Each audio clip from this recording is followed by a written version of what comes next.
This is a HeadGum podcast.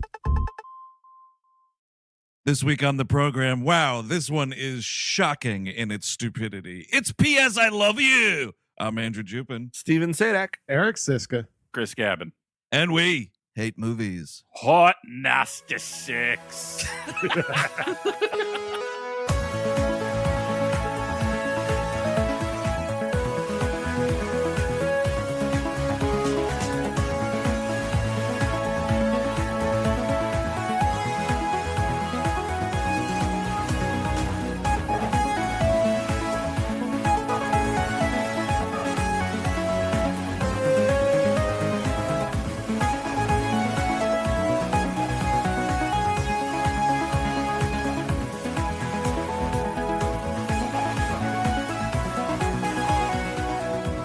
Hello, everyone. Welcome to the program known as We Hate Movies. Thank you for tuning in. As always, that's right.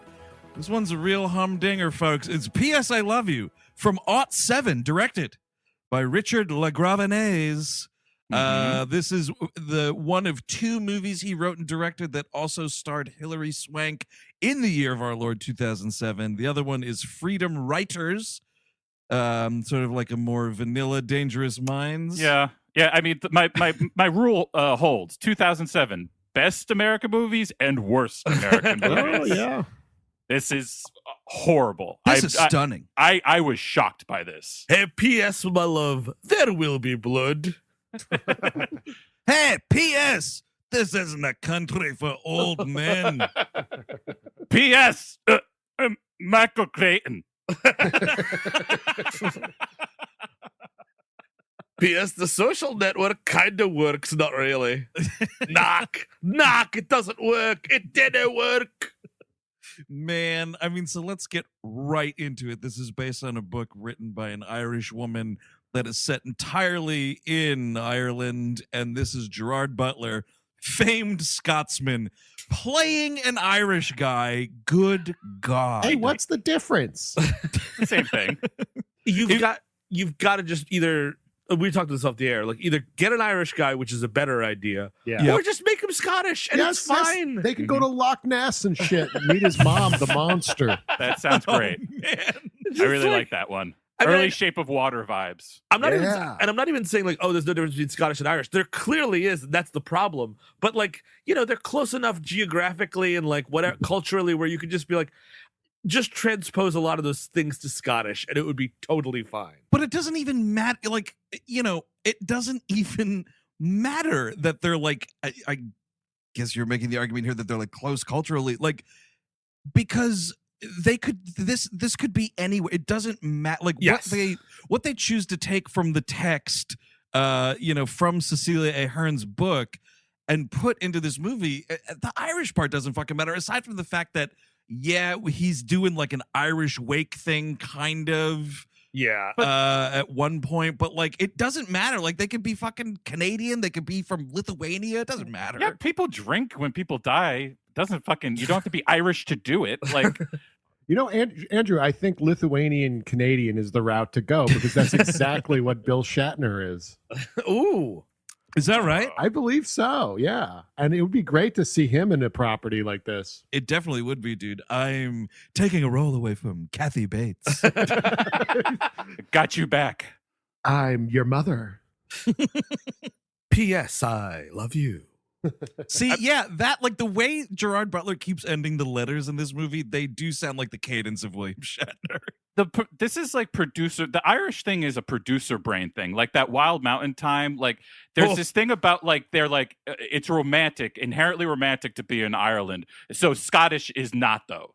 Yeah, even though it's like the Highlands and everything, like it would be just as beautiful. But they're like, no, everybody loves Ireland. But it's like, and I mean, like, it's in New York. They turned it into a New York story, and like immediately, it's like sea level Friends jokes. A lot of this stuff is. Oh yeah, well, I mean, you got one right at the start that's like it would have been right at home on an episode of Friends, where like they're fighting at the beginning of this movie, Hilary Swank and Gerard Butler. And there's one act play that you have to fucking sit through before the credits. Seriously, and she says something about like, the only other like guy that I dated, or I only dated one other guy before you or something like that. And Butler's like, yeah, Timmy Harrison. Isn't he a woman now? And you're just like, it's fucking so stupid, man. It's a little late. 2007, a little late for that shit. It's a lot late. It's just, I mean, like, and so much of this, like, the humor is like just like this kind of like pseudo crass New Yorker jaded bullshit. Yes, that's exactly right. I think that was a section of Blockbuster back in the day. I read those movies. I mean, it's stunning, the screenplay. Like, there's a bunch of those clunker jokes. Like, I think I did write a couple of them down, but after a while, it was just like exhausting trying to keep up with it. Guarantee you that, like, in that last season of Friends, when like Matt Perry and Courtney Cox are having discussions, he definitely is like, you're gonna make me sleep in the bathtub again, aren't you? Just like Gerard Butler does in this beginning thing where they're in the middle of a fight.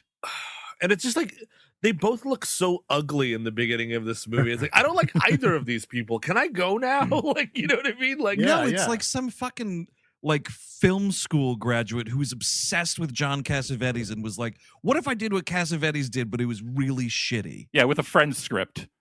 Do a Cassavetes kind of movie with a Friends script. It's awful. Hey, hold on. It doesn't count because we were on a break, okay? This is they're married at 19. Is that the idea? She was 20 and he was 25, I think is the idea. Wow. Yeah, she met him at 19 though. Yeah, he was really like going for it. Yeah, it doesn't seem advisable. I want a teenager. Yeah, it's just this big like stagey production of they're arguing about whether or not they want to have kids and like all this, you know, she's not ready for kids because, guys, this apartment they're in is way too small. They've got to get a bigger apartment. They just need a bigger apartment. This is so aggravating, and I don't even understand how this fucking happens. This is just people in LA that have never been to the city of New York or something. Never, not once in their fucking life, because this is outrageous. You could park a truck in this fucking apartment and also sleep and live happily. I mean, Steve, you mentioned it before we went on the air that she has like 3 living rooms attached to each other. It really is. I don't understand. Did they buy the neighbor's unit and blow it up and seriously expand it? Probably. That sounds about right. There's like a full ass like West Elm dining room table set in this apartment, and it's like, if you can fit that in and you're still able to like walk all around it comfortably and not when like Kramer's trying to play pool at the Costanza's house, like, you're fine. You're totally fine. And by the way, if anyone listening is complaining to themselves about us talking about New York's shit, put a bag over your head and throw yourself down a staircase. That's also a good idea. A little help there. I mean, the problem is like something like Jerry, like you can just see like Hilary Swank's just like, Jerry, I cannot bring up a child in a place that doesn't have a 5th office. Well, because she even says like, where are we even going to change the diapers? Out the window? There's nowhere to move in here. And I'm like, your bedroom is bigger than most places I've ever lived. Period. Yes. Yep.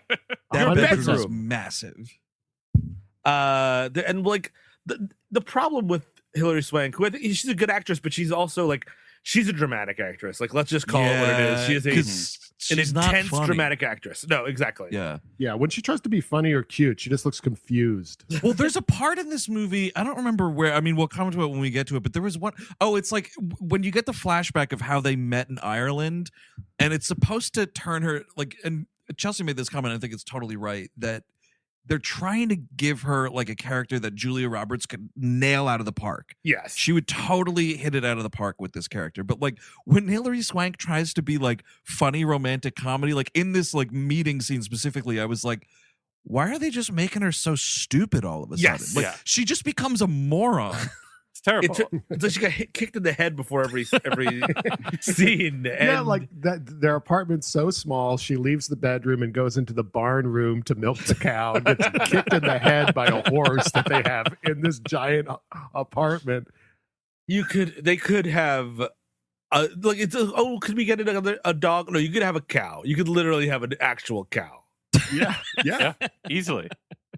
Put it in the second bathroom. Come on, do it. This place, I'm sorry to keep saying it, but it's humongous. It's just like there's a foyer, there's a huge living room, a dining room, a huge bedroom, and a bathroom that you could like fucking take 3 shits in at once. Facing each other.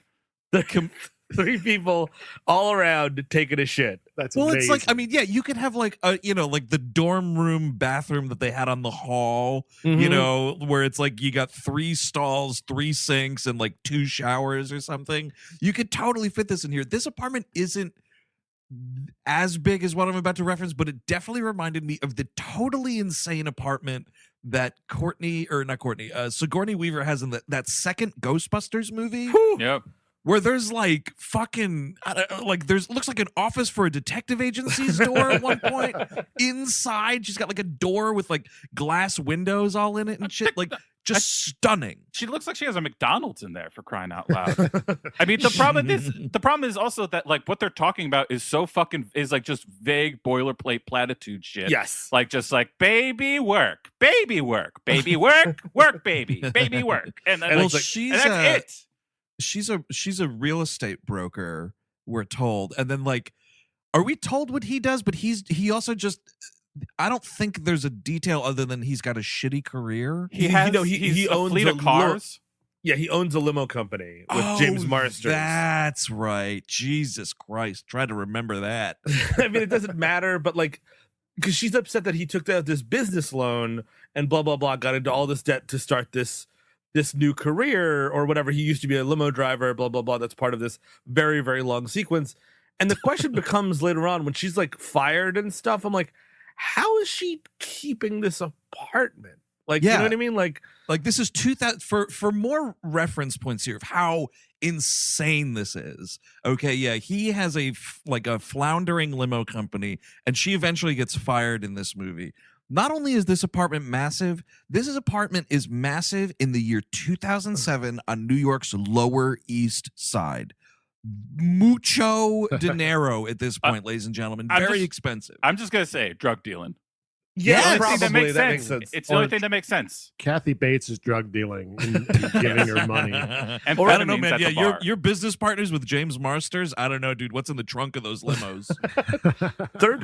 Third possibility, and I mean, we know that he dies of an aneurysm or whatever, or a brain tumor. What if he slipped? I slipped and fell at a Wendy's. You're gonna be okay, love. I died. You can live off me Wendy's money. I'm gonna take Dave Thomas down from beyond the grave. Every day I'm gonna write you a note to tell you what to order at Wendy's.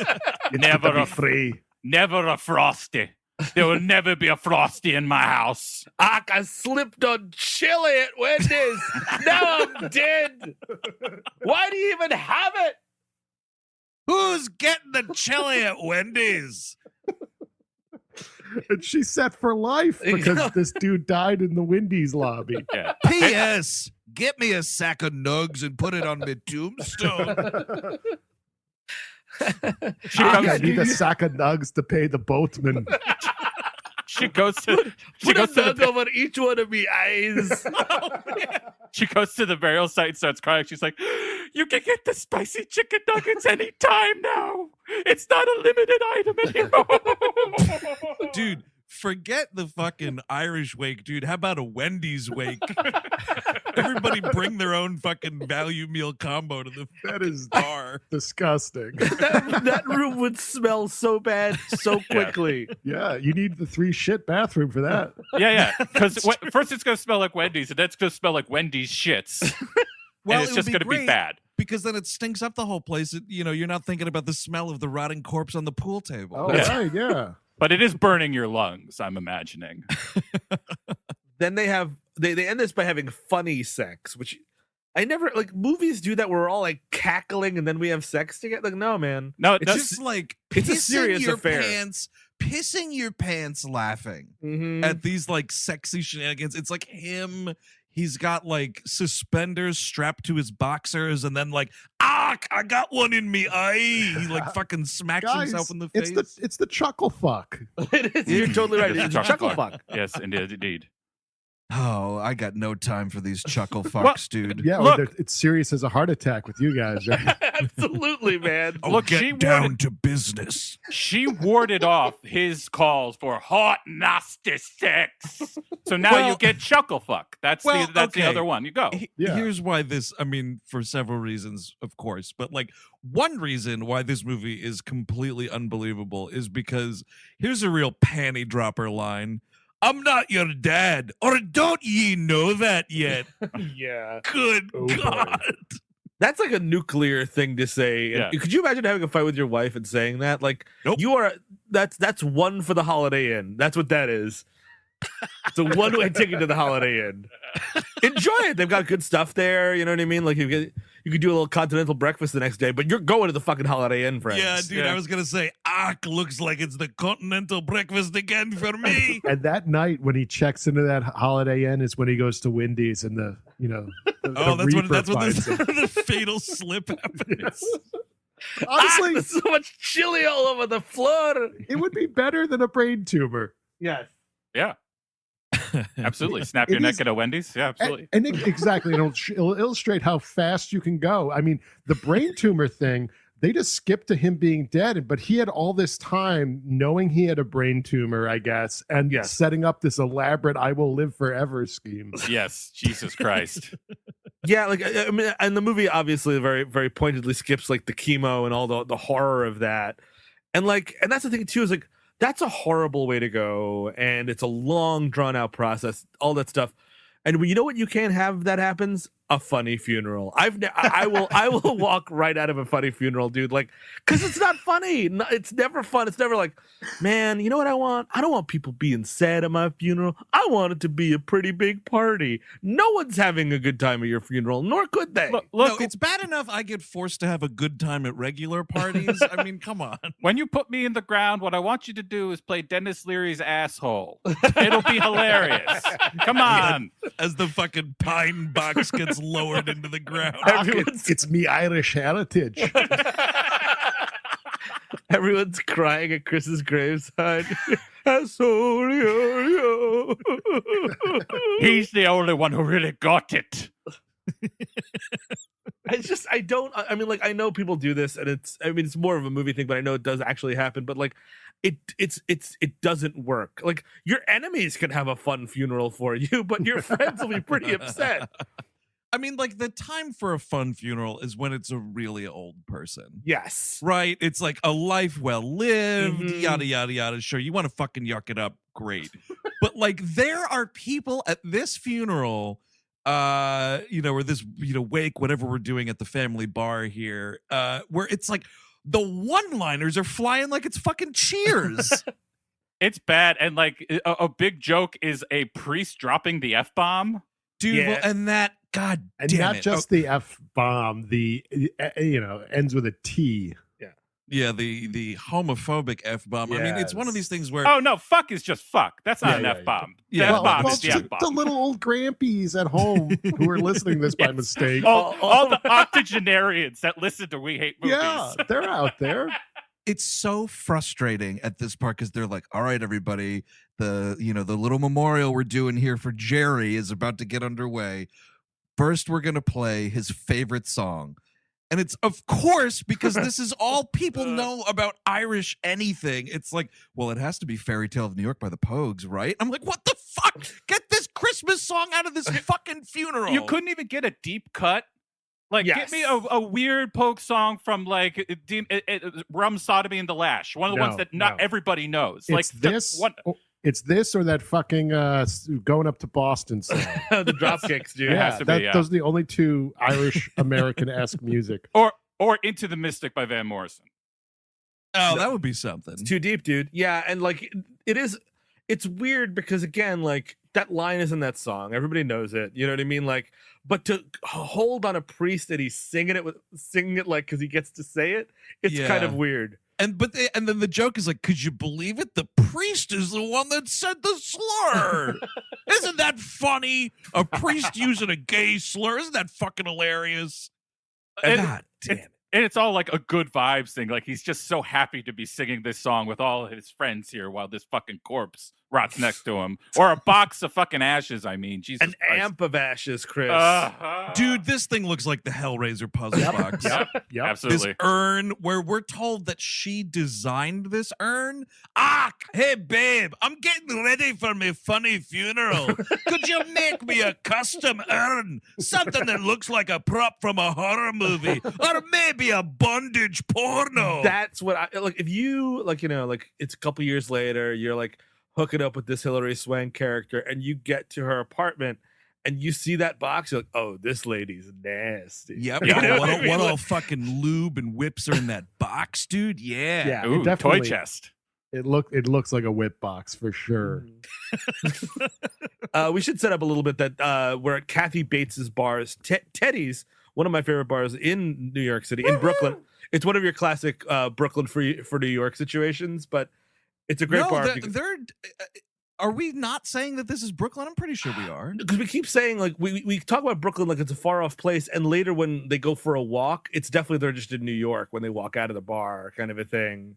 I think. Which part where they go for a walk? Kathy Bates at the end when they're walking. See, I thought that same thing, dude, but that's Prospect Park. It's not Central Park. Yeah. But even that's a fucking 2-hour walk. Anyway. It's nowhere near Teddy's. But I was surprised that I rated this movie half a star on Letterboxd, and the half star is for using Teddy's in this movie, an old hangout of ours. The last time I was in Williamsburg, I think I maybe even ate at Teddy's. Yeah. But it's weird that it's allowed to just still be called Teddy's. Yes. Mm-hmm. So it's like it's not Kathy's. I mean, yeah, exactly. I don't know. It is kind of cool, but yeah. So we're having this funeral at Teddy's. I do want to quickly remind people: you're hearing us complain about New York geography a little bit. If that bothers you, put the sack over your head and throw yourself down that flight of stairs. Uh-huh. But it's okay. But it's okay to like a movie, though, right? Yeah, of course. But this is a good rule of thumb, Chris. It is. We're introduced to my favorite character in the movie. The bar back. He's not even a bartender.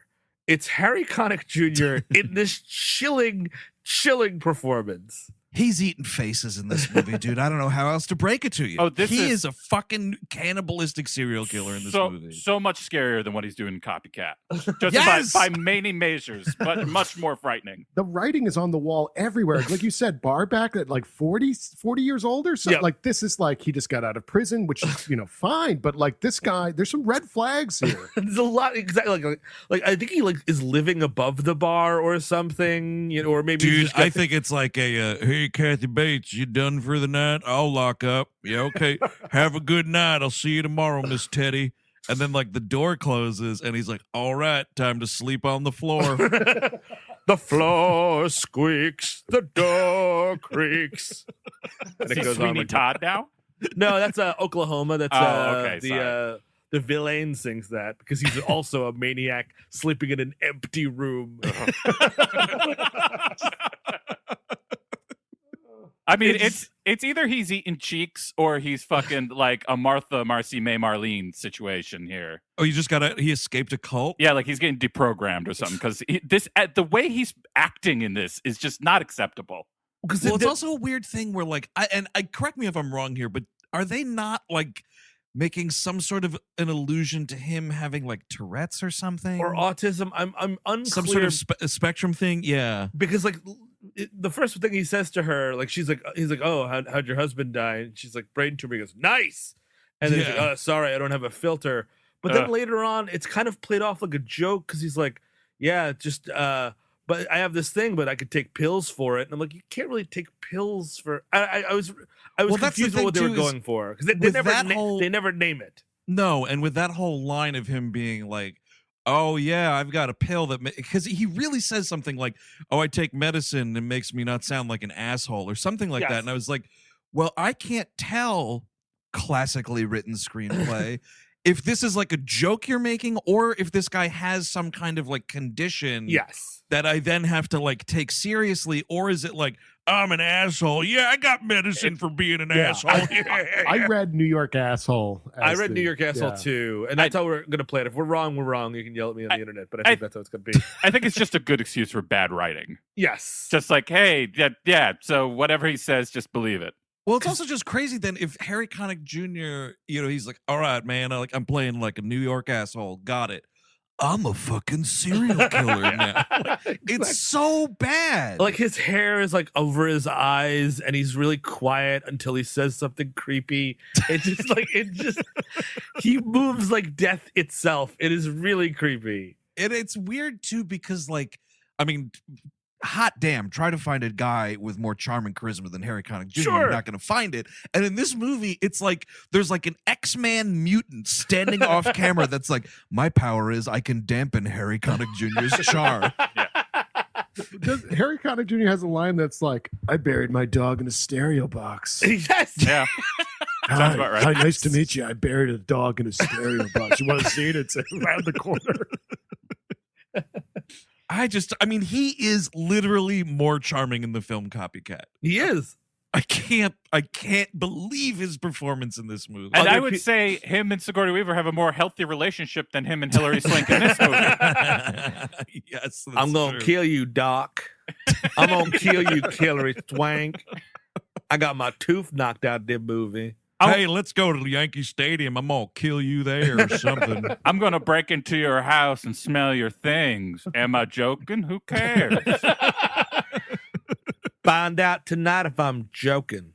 Hey, I make jokes like that. Find out tonight if it's a joke. If you don't like that joke, I got a pill that'll make me better or something. But if you do like it, I'll keep it up. I'm eating all your toilet paper. Believe me? Huh? We should say too, we mentioned so there is a little circle of friends here. And speaking of Friends, the show, we got Lisa Kudrow as one of Hilary Swank's friends, Gina Gershon as another, and she is married to James Marsters, and that is the makeup of this hilarious and entertaining circle of familiars that she has here. You're talking about Harry Connick Jr. not playing in this movie. Lisa Kudrow can play in anything, and she is doing nothing in this. They really hamper her with this like horny character, and it just doesn't do. Like she's horny until she's not, and then like the movie doesn't know if she wants how much of a character they want to be. That's why they cut her wedding out of the end of it. Yes, that's true.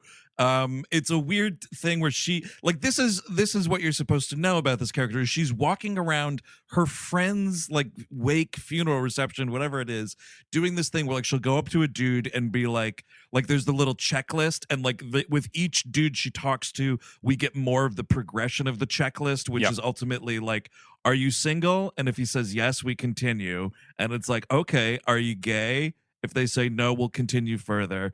Or do you have a job?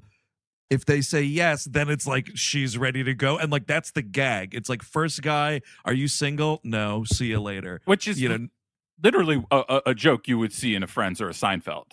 Well, it's Friends because it's like gay, right? What? Yep. New York City, can you believe it? I found a gay guy in New York. Weird. Oh man, and all her friends are also a decade older than her, which is something. That's the weirdest. Yes, thank you, Eric, because they are like Gina Gershon and Lisa Kudrow aren't like. I mean, they could be friends with Hilary Swank, but you do have to address at one point, like, we met at work. That's like just something like that, because it's not like these are not people that grew up together, because like she's so much younger than them. Well, it's a weird, like, I mean, I guess maybe because Butler is partners with Marsters, it's like Gina Gershon's just in the circle that way, and we don't really know what the relationship is with Lisa Kudrow's character. I mean, also, like, the relationships, it's just, there's too much, like, because you also have Nellie McKay as her sister. Dude, what is this character? It's really weird. I don't know what's going on. And this is an actress. I think she's also a musician. She's a musician mostly, but yeah, she also acts. She's English is what's important to point out here, because we are trying any which way we can to hold on to some sort of American accent with this lady, and I don't get it. This is Quirk. It's Quirk Fest, man. Wait, you're saying she is Hilary Swank's sister? Yes. I thought it was Butler's sister with that accent. No. Yeah. I absolutely did. Damn. And I don't know. Very confusing. She is taking this quirk to a whole new level of this is an alien with a skin suit on. And it's just not for this movie either. Well, she reminds me of the lead in Little Shop of Horrors more than anything else. Like that's where she got her American accent from. Yep. Oh my God, dude. That is Yes, that's stunningly accurate, Steve. Sorry. But I also like the idea of the alien in the human suit. Sugar, water. Also, I have a fan theory about this character because she's like really heavy up top and totally disappears in the middle of the movie. I think Harry Connick Jr. kills her. I think that's what that. Absolutely. Yep. Do we not have her by the time those end credits blissfully roll? She's in a picture at the end, like when we're having fun, but that's it's it. a fucking She's in not- memoriam picture. She's not in the picture. She's in a stereo box out back. You want to take a look? Take a peek? Look, there was more room. The dog didn't take up that much room, so I put her in the box as well. I mean, it's like you have this movie where we're trying to do like a romantic comedy, and then it's also like haha New Yorker comedy, but then also like this other thing, which is this one character believes that she's in some totally obnoxious Adult Swim sketch. Well, because I think Harry Connick Jr. is like, "Hey, Hilary Swank, you want to help me move a couch?" She's like, "Oh, I'm busy being grieving." And he goes to his sister, "You want to help me move a couch?" Yeah, sure. What's I a also couch? love the song American Girl. What's a couch? Is that what you said, Chris? The alien in the skin suit. I like it. I like that that better. You're right. I like you better. On my home planet, we do not have places to sit. Why do you have that thing on your arm? It's called a cast. That's so funny. You know, an alien makes total sense because they observed Gerard Butler and they observed Hilary Swank and they put the voices together and came up with this. Hello. So yeah, like that's kind of the thing. Kathy Bates is her mom. She runs the thing, and like, you know, that's the funeral. Any other funeral stuff? Because we just get into her being grieving for a very long time. No, and the funny thing is when she gets home from the funeral, she is taking this puzzle box around with her in this movie like it's a fucking character. It's like it's a creepy. character in the film. She takes it home from Teddy's, and dude, there is a thing where the box is like set on, you know, some sort of thing right at the foot of their bed, and she's staring at it, and they have Hilary Swank. I mean, it's just like it's supposed to be. It was a long day. I am just ready to drop into bed. But she's looking at this box and she rips her clothes off so fast that I was like, she gonna fuck that box? It's an amp, dude. She could go full Sibian on that guy. Oh my God, dude. Yeah, this goes up to 11. Me fuck box. I think it's more likely that she attaches it to her stomach and makes it like a Quato. Oh my God. Oh, why do you miss Jerry? He's right here. Say hi, Jerry. Box. Start the reactor. Well, there is. So she's like home and like, you know, she's like feeling bad and stuff. And then like Jerry is just on the couch playing the guitar. And I'm like, oh shit, this is a haunted house, man. Dude, yeah. I mean, I don't know what's going on here because it's like a weird. She wakes up. She forgets he's dead at first because she's like, Jerry, turn off the light. And then it's like, no, you're alone here.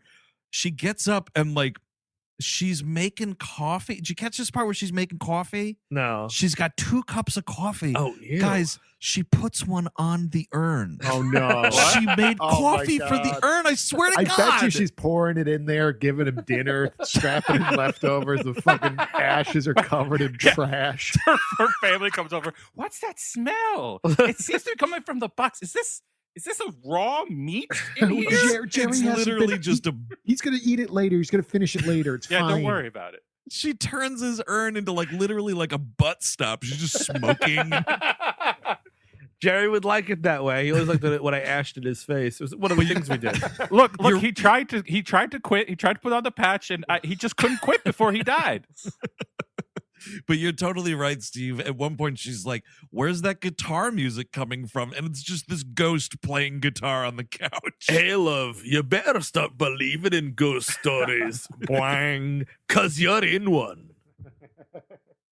Ghosts can play the guitar, but we can't tune them. Would you tune me guitar, lassie? We can only play shite music. What is the song that he's playing? Was a big pop. I love you to the end. It was a big AM rock radio hit for a while. But it just like, why not put like some like a universal song, like something that Aretha Franklin like sang or something. Like I think the finger thing means the money. Probably, but like you're just playing the guitar. Like I don't know if you need rights to like do a cover of the song because it does sound like he's singing this. You know what you could also do is not play the guitar. Also a choice. But he's vaguely a musician, which will come into play later. But maybe, I guess this movie's it's longer than Star Wars. I want to mention that it is longer than Star Wars. We don't need every stupid scene like this, but You're totally right. So after a while of trying to just mourn in her own way, Kathy Bates and her circle of friends here they've had enough, and they're going to just invade this woman's apartment. And it couldn't come at a worse time because she's going through her shit, trying to deal with this however she's dealing with it or not dealing with it, whatever. It's her business. Do you see what she's wearing? No, what's that? Jerry's clothes. Is that right? I know it's grief. I'm not trying to make too much fun of it, but I am, because it's just like, I am Jerry now. Hi. I'm watching Jerry's favorite movie, A Star Is Born, with Judy Garland, apparently. This should end like Fight Club, where she was Jerry the entire time. Oh, nice. Yeah. Oh, that'd be rad, because this means this horrible character would shoot herself in the head, too. Yeah, maybe take out a credit card company with it. But yeah, they barge in while she's singing, and it's total douche chill. And then they're like, "Oh, you poor thing," and they start cleaning her apartment for her. I mean, listen, I'm not doing that for any of you guys. It is really bizarre. And by the way, we have transitions of time passing, and all the font that is down below that says winter. It's now winter or whatever. Yeah, it's like a Disney font. Yeah. It's way too happy, and I think it's the same font they used on the poster too. Way too peppy for this weird grief comedy. It's supposed to look like handwriting, but it's cute. Doesn't. It's very cute. And the movie opens with the camera obscura's "Hey Lloyd, I'm ready to be heartbroken," which is a big peppy song. This, the lyrics are heartbreaking, but it's a peppy song. And I'm this is just a 2-hour death march. Also, good call pointing out the use of camera obscura here, dude, because I was oh, I know this movie to be shit, but maybe some points if there's a good soundtrack, but that's kind of the only good song. That's it. Everything else is garbage. It's kind of weird. I mean, also that's what the movie's trying to do. It's trying to not have it both ways, but grief can be kind of fun sometimes, can it? It's not really. No. We're trying to be uplifting and cute and stuff, and it just comes off as tone deaf. Well, you know how grief can be fun is if there's a crazy plan orchestrated for you to literally never get over your dead husband. Yeah, that does sound like fun. So that's where we are right here. It ends up being, it's Kathy Bates that was helping Jerry do this. Yes, that's what we find out at the end of the movie. And she acts like it's bad at first to take the heat off of her and says this is a little much or whatever. It's weird. Think it's a thing where I think she was against it, but it's she's not going to turn down a dying man's wish for assistance. You know what I would do in that scenario is if he gives me all these letters. Oh yeah, of course, Jerry. Yeah, of course. Oh yeah, of course. Right when he dies, we're going down to Teddy's fucking furnace. Yeah, dude, totally. All right, you're fucking burned up in that box now, huh? Won't be needing these letters anymore. Exactly, because she's not going to get over it with this fucking scheme he's got going. I kind of always wanted to burn someone's letters. I always get jealous at the end of The Dark Knight. I'm like, oh man, no one's going to read that letter but Michael Caine. Yeah. Oh man, just knowing that you have not knowledge that no one else will ever possess, because the only one else who possessed it is dead. Exactly, dude. Burn those letters. I'd be Michael Caine times 12 with these P.S. I love you letters. Oh man, Kathy Bates just says, I failed you. I failed you. And then what's that? Is that Gerard Butler at a restaurant? That can't be. I always imagined I'd see you in Italy with a nice man, and then I wouldn't say anything. Nothing at all.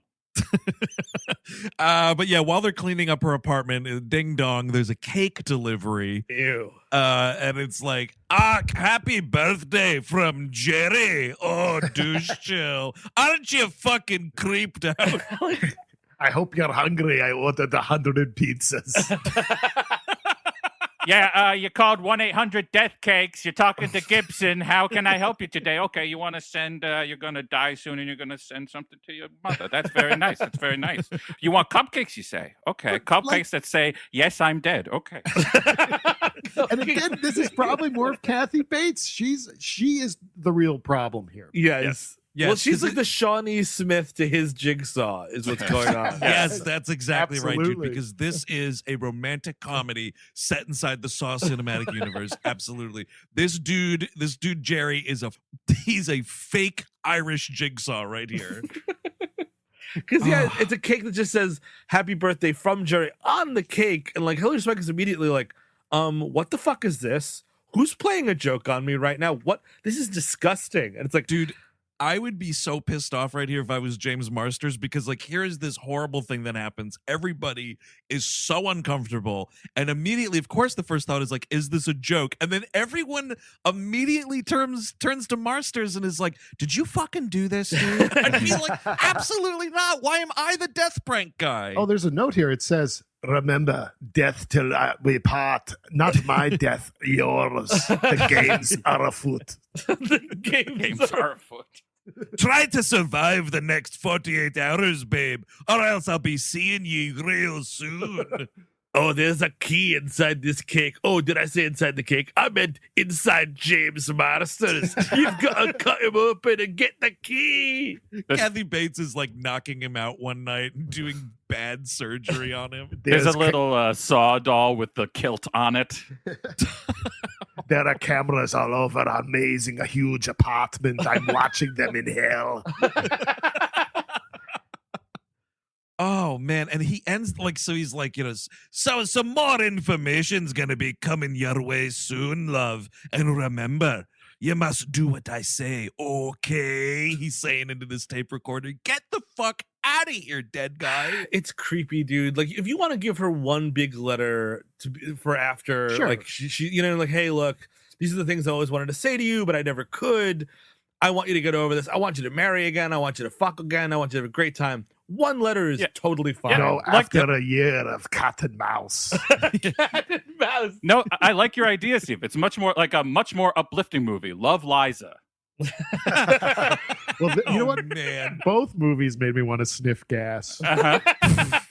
Seriously though, dude, give me a fucking depressing ass Philip Seymour Hoffman indie dramedy over this shit Absolutely. any day of the week. And just one letter. That's all it took for him to start Right. huffing gas like a maniac. Yeah. So his instructions in this first one are like, "Yach, it's ye birthday." So it's like she's got to go out with all of her friends, have a good time. Go out with your girlies and have a good time. That's the line, which I love. Better Like, not go finding any dudes out there.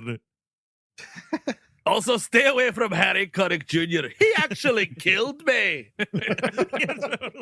He ate my fucking face. He showed me his collection of dead cats. Oh, man. It would be so funny if all of his notes were like, you're going to solve me murder.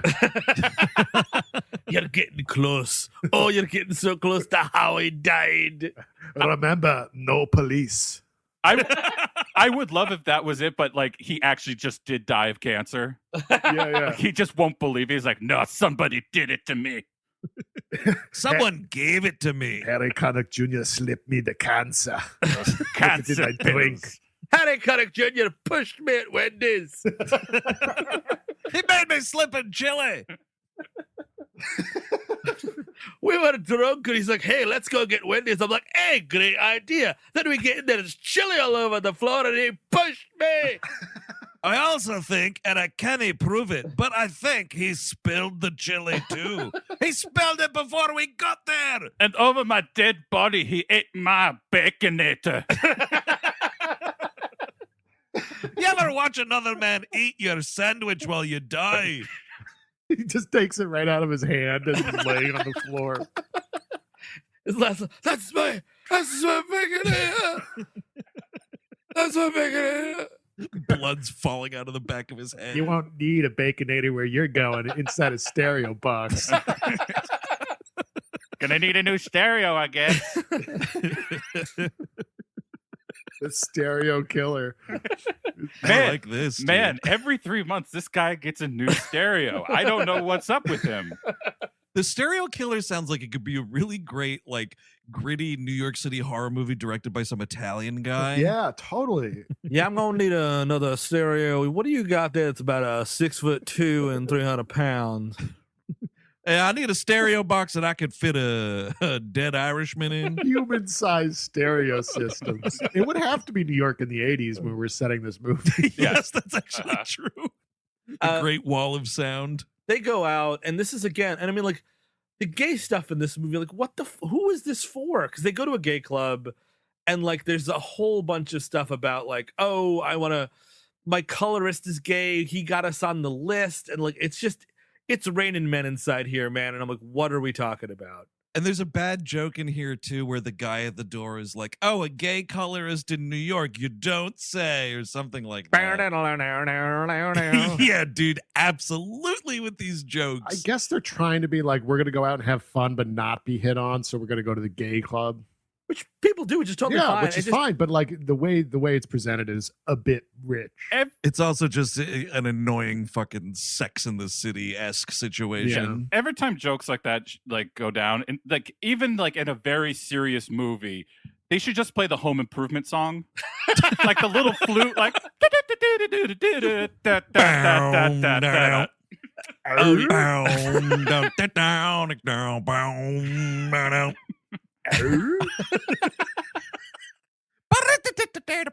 Yeah.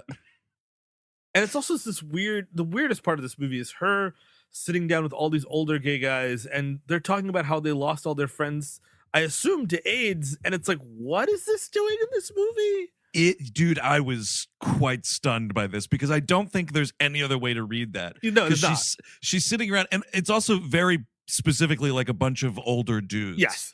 Right? And they're like, we lost so many of our friends too. And I'm like, no. No. Don't do that. No. We are not bringing up the fucking AIDS plague while this movie is about a ghost sending this girl on a treasure hunt. Well, maybe all these men just went to Wendy's as well. Yeah.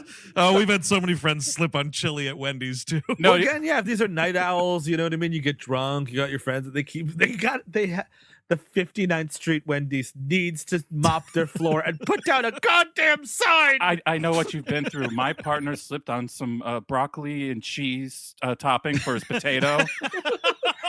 Man, the baked potato bar is killing people too. She gets hammered. She winds up going back to her mom's bar, and this is where she's in like a storeroom with Harry Connick Jr., where he starts to unravel all of his creepiness here. This is insane. Yes. It's also the closet where they keep all of the Campari. Yeah, I noticed that. By the way, that Teddy's in real life, I don't think you could find a single bar of Campari in that bar. Single bottle, no way. This is where he says he had a hooker phase at one point, right? Dude, yes. Uh-huh. Well, get the Friends theme ready because his fiance left him for another woman. And the woman was his other ex. It's just so dumb. And the idea like that would be so heart-crushingly worse or something. Oh, and then also, they were business partners. And fuck this guy. And fuck these little premises, these little fucking sitcom bullshit. And he does say, like, yeah, it messed me up for a whole year. And she's like, wow, how did you get over it? He's like, well, I had a hooker phase until I ran out of money and I couldn't get any more hookers. And it's like, then I had to just start killing them. Well, exactly. I was like, well, there's this detective up my ass. He was putting two and two together. I had to put that to stop to that. Now I'm here. What you do when you get the hooker and then you kill her, you get the money back. And then you put her in a stereo box. And look, you have to buy a lot of expensive stereo equipment. It doesn't really work out at the end of the day. I'm deeply in debt now. But hey, let me tell you how much I love the music of Huey Lewis and the News, man. And again, like, seeing sex workers is fine, and maybe he even had a thing about it. But the way it's presented is this weird thing of like, what was he working out with these ladies? Like, you know what I mean? Like, it just also, I mean, it's positioned as a negative, right? Exactly. It's like, how did you get over this? Well, actually, I had an addiction to hookers. Well, okay, like, if that's what you had to do, dude, fine. Also, what kind of money are you making that you could do that? Yeah, deeply in debt. I imagine he's like 6 digits in the hole. And the fucking like button on this hilarious scene is she just vomits in this closet, which big mistake because you're not getting that smell out. You see how small this closet No way. is? No. Unreal. Well, she's hung over the next morning, and this is where it's the only time we see her like doing her job at all. Because I think she's like, while Marsters and Butler were business partners, she's also kind of, I don't know about partners, but like she works for the same realty firm as Gina Gershon because they're showing this place together. Yes. And she's like super hungover and shit. And like, yeah, the guy doesn't want to buy the place, and the wife is like forcing him to do it. And Hilary Swank is just like, stand up for yourself, Martin. Stand up for yourself. And it's like, what? What's happening? It's a thing that like maybe if this movie was about something completely different, you could have this character do that at the end of this movie. But Yes. like, I don't know what like, you know, we're supposed to glean for. She's like finding what in herself here. I don't understand. I think the idea is like she doesn't like she later on when we find out what her real quote unquote calling is, it's like this is letting you know that this is not her calling, I suppose. I guess if she's like willing to throw it all away in this moment. But how do you afford this Lower East Side mansion you have? But also, they don't know what real love is. Like, she's lost real love, so Yes, she knows that's for true. real. These two don't have sure. it because you know she the wife is bullying the man. That's true. Also, I was getting pretty excited here. This apartment looked exactly like the Soho loft in Ghost. Oh, nice. But yeah, I mean, and that's the other thing too, right? She is showing this massive Soho loft, her and Gina Gershon. So even if you're splitting that commission down the middle, like that's a fucking take, man. Like, because they reveal the price or something. It's like $3 million or something, and this dude's like, "Oh, that's way outside of where we said we could go." Also, I start getting the I'm tangentially watching House Hunters shakes because it's a couple looking at a place that they're going to buy and they're fighting over it, and I just started having flashbacks. Well, yeah, you're like, oh, they're gonna get divorced. You're like, oh, I'm watching Yep. House Hunters again. Yeah, that's exactly right. Oh, so you're going to argue about this house and then go straight to the divorce attorney after this episode is filmed. Got it. I mean, like Hilary Swank has the Wendy's money, but Gina Gershon is struggling. Like, you got to help her out. Like, she needs this fucking commission. The best House Hunters thing I've ever seen is one woman wouldn't. There's like absolutely, she's like, I will not have a basement in my house, and like, and that's What it. a weird thing. It was just like, I will not. And they actually, the guy, of course, because of TV, they showed her an apartment, a place in the basement. And she's like, I'm not, you have to look at it. I'm not looking at that basement. I'm like, what psychological trauma happened to this woman? Look, I gotta listen, say, if you don't have a basement, you know what's creepier? That's what you have is a crawl space. Yes. listen, Even people the- weren't supposed to be underground. That's like being dead. If you have a basement, you're dead. That's what happens. That's what the bye-bye man said he was going to kill me in the basement. That's what it does. Yeah, I feel like, you know, that person may have lived through like a Blair Witch Project experience. That or they're just like one of these West Coast loonies, right? Because they don't have basements out there, or at least not as popular as on the Right, East yeah, Coast. not as prevalent as we have them here. Well, yeah, for sure. because all their cousins are in the corner just staring into the corner. Yeah, exactly. So she gets fired immediately after this face-off. You know, it just cuts to her like she packed up her shit and is going back to this apartment, you know, with all her office supplies together. And then, you know, to get the passing of time here, calendar-wise, ding dong, here is a like St. Patrick's Day leprechaun balloon delivery thing. And this is that dude. He's been in a bunch of stuff, but he was on SVU for a while as a medical technician, and they were like, oh, you know what would be a good idea? We're going to take this character who has like a scene maybe every other episode, and we're going to make him like decide that he's going to be a serial killer. Oh, God, I forgot. Yeah, because they really gave it to that dude. Yes. Like all of us, like he became like more and more prominent on the show. And then it was like, oh, this guy's like a mass murderer secretly. Was he in Christopher Maloney's last episode? Is that how that works? Or something like that? Maybe. Oh, it could have been. I thought he maybe lasted post Maloney. Oh, okay. Maybe not. Possibly. But yeah, so he's doing like some singing telegram thing, and we've got this joke here of like, if I sign for this, are you going to sing to me? And he's like, yes, and I have to, otherwise my boss, I'm going to get a bad review or whatever all of this non-comedy is supposed to be. I don't get it. I don't understand why something like this is here. Like I really did just was like, what? Yeah, no, it's totally confusing because because you know why, dude? It's because this movie is not the movie that it thinks it is. So it's doing all of these things in the vein of the movie that it thinks it is, and it just is really awkward because it's so far from that kind of a movie. You know, when Paul Mazursky like diverts from the main plot line, it usually underlines the thematic material. This is just like, yeah, this is funny, stupid bullshit. Here you go. Well, you know, he's an Irish ghost, right? Writing these letters. And why? Right. Irish people love leprechauns and stereotypical song and dances. Absolutely, dude. And what this does here is this letter that she has from him sort of triggers this first flashback, and it's him, like they're at a karaoke bar and he's really like commanding the room here, and she's like not having it. Of course, they're all out together. The whole crew's here for this flashback. But it's funny because it's not really karaoke. 'Cause I don't see the fucking TV anywhere. Like, you know what I mean? Like, it's not. I hate when movies and TV do this, dude. You're totally right. Like, I am forever staring at the karaoke screen when I'm doing it. Like, when you have monitor free karaoke in pop culture, I'm like, absolutely this is the Masters of karaoke. You have to remember the whole song, and you have to remember it all by beat, and you have to like get ready to do it.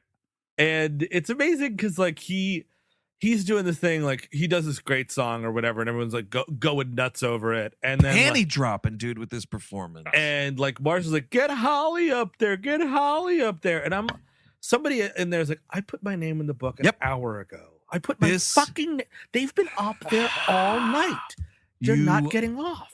You're so right to point this out, Steve, because he finishes his song and he's like, all right, now who's next? Let's see. And I'm like, no. Someone has their name on a fucking list and they're like, get off the stage, weird sounding Irish guy. Now it's my turn. But he's like the MC. Like, you're not responsible for picking the next person that goes, asshole. Come on, buddy. My best friend here was gonna do Everlong. Get off the stage. No. Exactly. I got the tumor. It's okay. Gina Gershon went up there fucking twice. It's my birthday. This sucks. And they're all terrible, except for that one weird sounding Irish guy. He was okay. Oh, she's gonna do Total Eclipse of the Heart. My song. Great. That's good. That's good. So yeah, he's like, look, there's my wife. She's a real coward. She'd never get up here and sing, hey, baby, and not in the loving way. I mean, you're a literal baby for not coming up here. And then she like gets pissed off enough to the point where like she comes up there. What is she singing here? A Prince song? It's a Prince song. Sex Thing or something. I forget which one. I don't remember which one. But like, and all of a Get sudden, Off. It's Get Off. Get Off. She's singing. All of a sudden, it's like she's doing this like strip tease out of nowhere, and I'm like, what are you doing? Well, like, just let her be mad and not do this. Clearly, you've never watched the Masters of Karaoke. There's no rules. It's just like you're stripping on stage. As long as you remember the lyrics, that's all that matters. She's trying to do the sex thing in order to get the gold jacket at the Masters. We're back here for our programming of the Karaoke Masters on ESPN. Great It's like, dude, it's a gold jacket, but it permanently smells like rum and coke. Oh, it looks like she's going to do the Joni Mitchell song. Oh, it's Court and Spark. It's Court and Spark. They've never done this before. They've never done this at a Masters. Let's sit and watch. Very exciting day. Tom is going to do The Night They Drove Old Dixie Down, and he nails it. Excellent. Oh, look at that. We thought it would be too long of a song for him to do for karaoke, but there it is. Yeah. That was perfect. I would hate to be Dixie tonight because it got drove down. That was wonderful. Oh. Ooh, and Gregory totally blows it on Corns Follow the Leader. And Paul has been disqualified for doing Paradise by the Dashboard Light. That's 9 minutes long.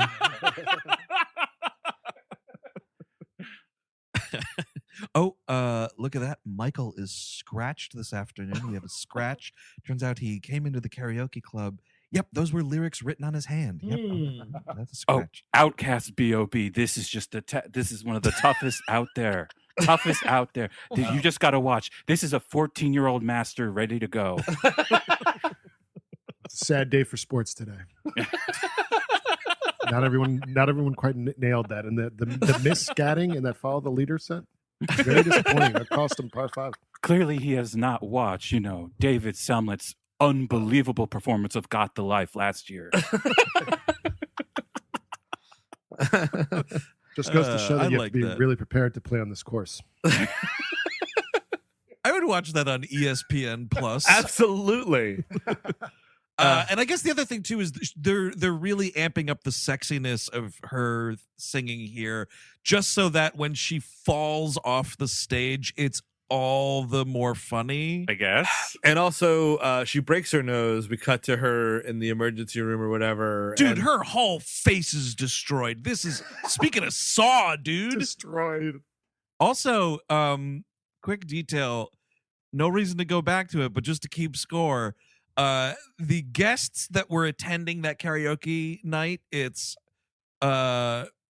she has to I'm That's getting right. ahead of myself. I'm getting ahead of myself. The two things kind of merge together. The two scenes happen at the same time, yes, but you're right.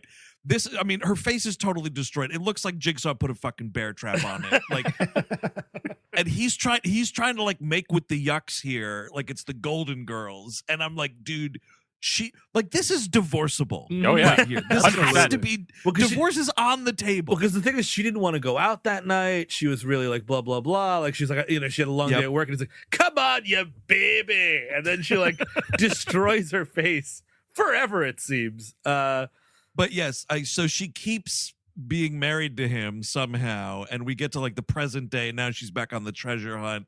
Everybody is back. We got Marsters, Gershon, and the fucking black cube is there. She brings the urn to the karaoke bar. Come on. Well, he's got to see it. He's got to be there to see it. She opens a little window on it, and it's just a pile of ash with two eyeballs on it. Oh, Jesus, dude. That's a prop from Pee-wee's Playhouse Halloween edition. God, does anybody else smell vomit, garbage, and raw meat? Oh, it's coming from the earth. Oh, my God. Oh, what's in here? Oh, God. Oh, yeah, it's some chili fries for the box, please. Put it in. Just slip. No, you can slip it right in the top. Yeah. Feed me. I'm kind of with Eric though. You put googly eyes on this thing. It's a cute little prop. Well, Exactly, yeah.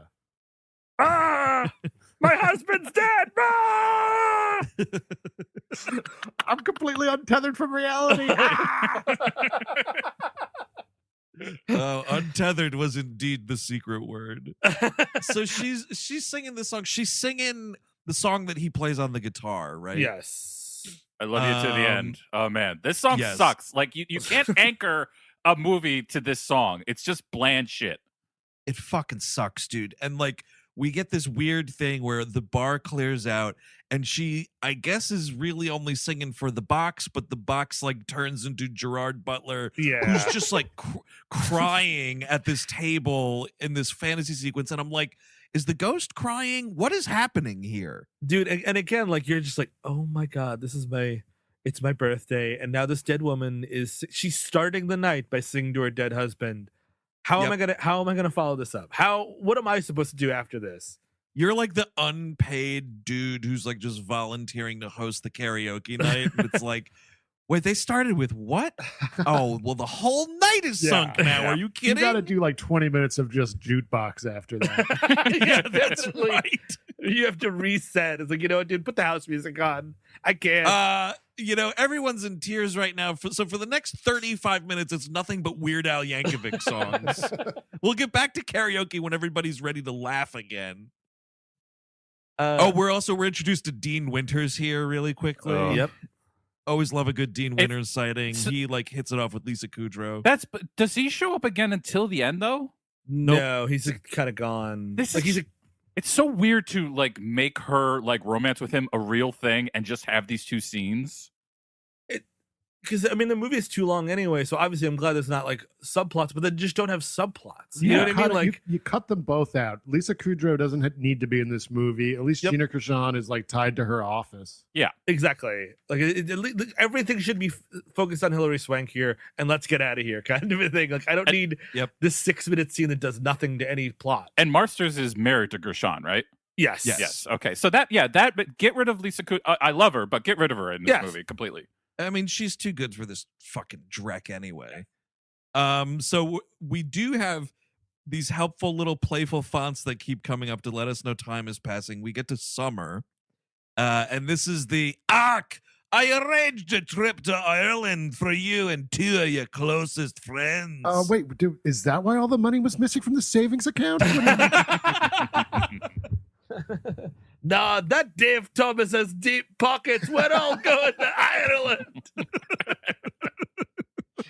I mean, like the money to fucking just send 3 people to Ireland. It's crazy, man. Hilary Swank has like a shirt with the Wendy's logo on it. She got all free merch from them too. Oh shit. Well, it's a t-shirt with a redhead on it. So. But yeah, so they go to Ireland, and Great bit of helpful text here. We spend like 10 minutes on like I paid to go to Ireland. I paid for you to go to Ireland with your friends. There's another quick scene where Kathy Bates is like, I don't think you should go to Ireland with your friends. This all seems very unhealthy, and I'm the only correct person in this movie. But I'm also in on it, so I'm definitely not. She's the one like buying she must be the one like going through with the tickets and shit. Yep, like, she yeah, is all of that. Fucking the cake delivery, making sure that all of them were at the apartment that fateful day. Rename this movie P.S. My mom's a fucking psycho. That looked great on the box. Shit, that looked really great on the box. Fucking A, dude. 2 for P.S. My mom's a fucking psycho. I'd go to see that in the theaters, absolutely. For Valentine's Day, for sure. You got to go to another country for your ghost husband, and then I'm gonna act like I'm against it. Goddamn, she's infuriating. The character. And the winner is Kathy Bates for P.S. My mom's a fucking psychopath. But the crazy thing is, we do all of this. Like, we know the destination is Ireland, right? The film cuts to like sprawling green countryside, and it just goes Ireland. And it's like, no fucking shit, dude. You are making this movie for the lowest common denominator right now. God damn it. And he's also written. It's kind of great. Good. The best part of the movie is he's written letters for Hilary Swank, obviously Hilary Swank, but no, for Lisa Kudrow and Gina Gershon, right? And they're like reading them all together. And like Lisa Kudrow, it's amazing because she's a great actress. She's reading it, she's just like, and blah blah blah. That's ha ha ha. He always remembered that joke. And she puts the letter down. She's like, I don't know how you do this. And I'm like, yes, thank you. Somebody absolutely fucking said it. Right, dude. Like, I don't know how you are dealing with this creepy ass ghost shit. I got one ghost letter, and it's more than enough. If you don't do what me say, you will pay. And then like Hilary Swank's all bumming at that point because they're at some like little Airbnb or B&B because it's 2007. Air hadn't found its way in yet.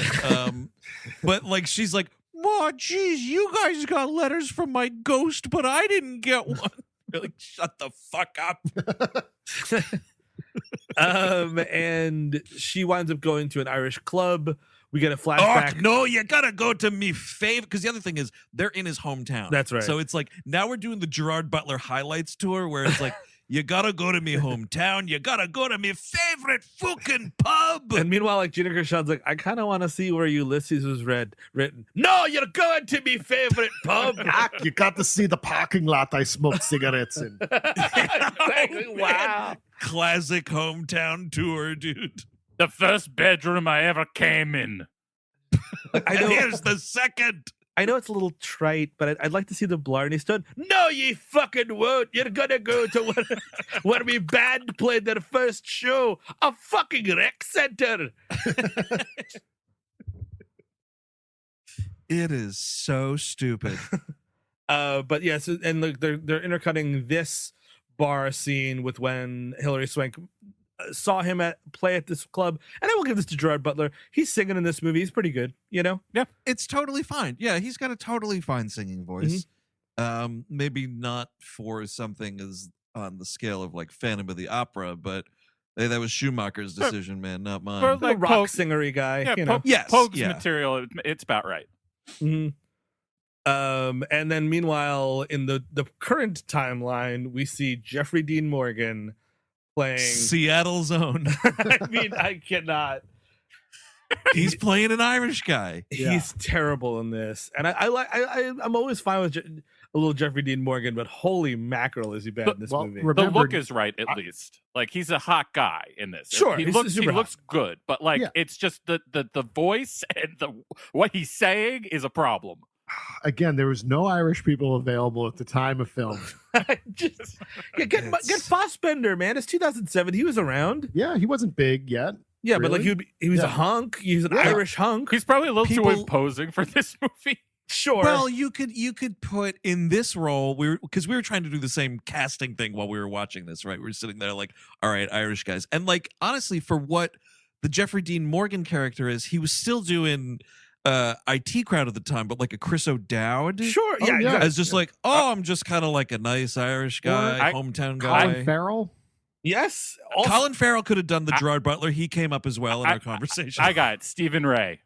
oh my God. Jesus. No, instead, Stephen Wright. That's how we're going to go. Okay. Top of the morning to you. K. Billy Super Sons of the Irish Emerald Isles. Excuse me, I have to sing this song. It's just for you. Oh, I mean, Faith and Begorra to you and such. I'll love you till the end. And so she sees Jeffrey Dean. They're like hitting on him, and he's like, would you, I have to go play one more song, and then maybe, we can hang out afterwards. We can split some of my lucky charms I have with this accent. It's so fucking bad. And what's also amazing, and also why you should be cast. He sits down and it's just somebody else singing. It's absolutely not him at all. Yeah. I checked the credits too. It's totally not him. Is it also Gerard Butler? It might as well be. So he starts playing. He's also playing this "Love You Till the End" song. Oh no, this is right? Galloway Girl. Oh right. Oh the Steve Earle Galloway Yes. Girl song. The Galway Girl. Yeah. And she freaks the fuck out and runs out of the club because that was it's the same song. That's right. The flashback is Yes. him. Gerard Butler doing a lot of crowd work in that flashback. Oh, He comes sure, off dude. the stage with the guitar. He's walking around the pub. Not too shabby. May be the best part of the movie. I don't know. Yeah, it's fun. Again, like Yeah.